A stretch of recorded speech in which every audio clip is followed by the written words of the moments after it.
camping. This is going to be an interesting year camping. I am going to try my best to camp at home. And I have a little tiny garden attached to my apartment. So I have a choice. I can be maybe outside, but probably I will sleep inside. Trying to find a place to camp. I wonder if I can sleep out here, or maybe I should sleep inside. Under the table could work, or maybe in a closet.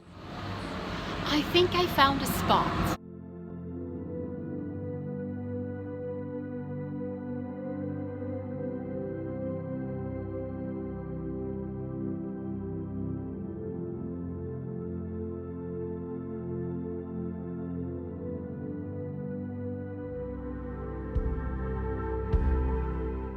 I'm also going to see if I can do some activities that I usually do when I go camping.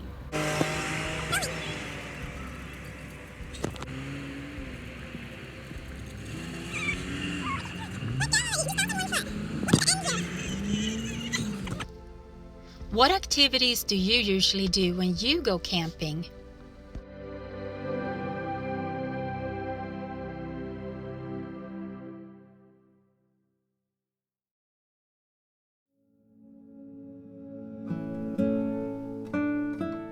Are you ready? Are you ready to create? Well, you need paper, pencils, erasers, markers, and if you have paint, you can use paint as well. When you find something to draw, make sure it's something you feel passionate about.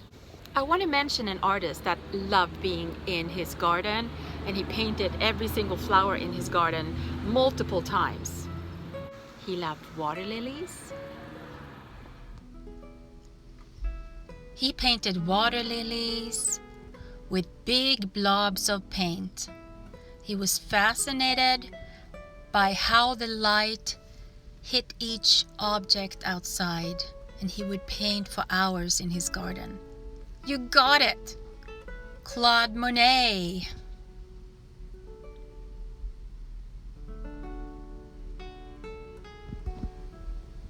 We will let nature inspire our artwork. I have nature right outside the door. I live in an apartment in a city, and I'm amazed by how many different creatures I'm surrounded with. This little squirrel comes every week, and I could actually draw him and let him inspire my artwork. When I draw an animal, I want to think about lines and shapes that I can see in the body. Ovals, circles, curvy lines, and some rectangles. He's so cute. I think I might try draw him. I have beautiful wild parrots. They come every week, they land in the trees, they love to eat different berries. They are colorful and loud. I can watch them for hours. The other week I saw a woodpecker across the street, and lovely tiny snails. I could draw a snail or a finch. Look at this amazing yellow color.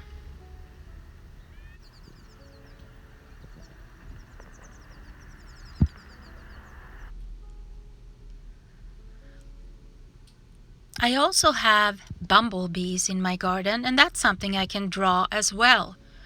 Or maybe I want to draw a butterfly and think about symmetry.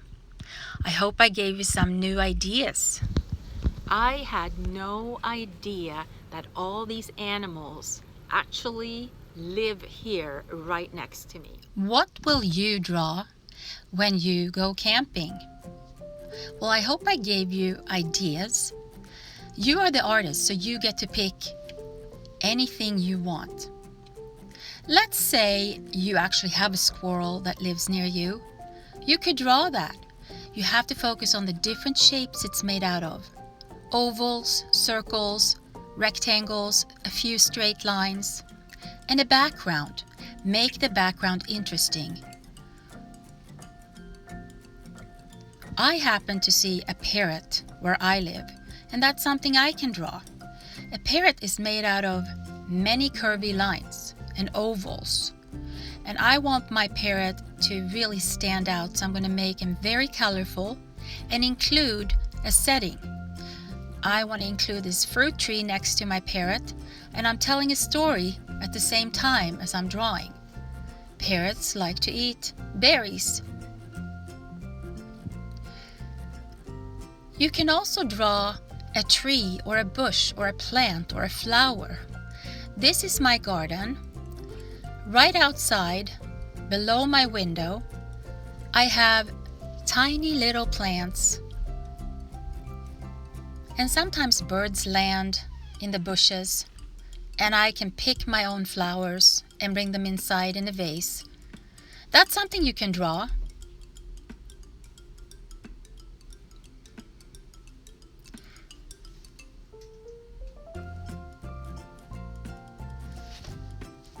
And what can you draw if you're camping inside?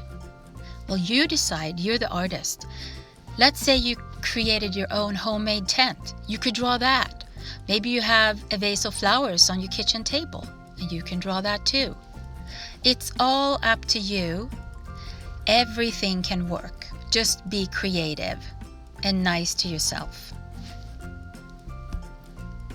I hope this video gave you some new camping ideas for next week.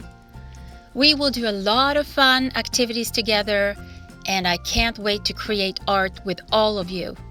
See you next week. Bye.